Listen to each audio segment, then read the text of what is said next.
Sur le tiers loué, ça représente 2,7 millions de mètres carrés de bureaux.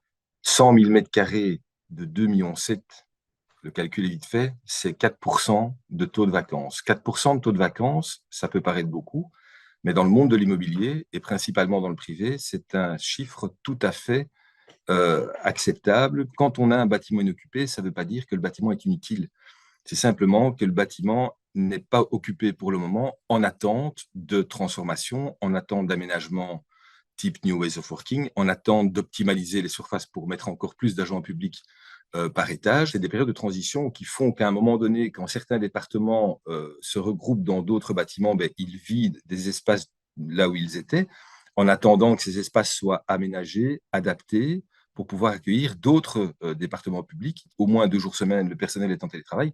Et donc forcément, qu'on a besoin de moins d'espaces de bureaux, moins de postes de travail pour pouvoir fonctionner tout aussi bien. Sur ces 10 dernières années, on a diminué drastiquement le portefeuille géré de la régie pour le compte de l'État de près d'1 million de mètres carrés. Ça, c'était sur les 10 dernières années. Notre objectif sur les 5 prochaines années, c'est encore de diminuer d'au moins 250 000 mètres carrés le portefeuille locatif, principalement bruxellois. C'est rationner les espaces en concentrant beaucoup plus le personnel sur moins de mètres carrés. C'est réduire finalement le coût locatif de nos bâtiments.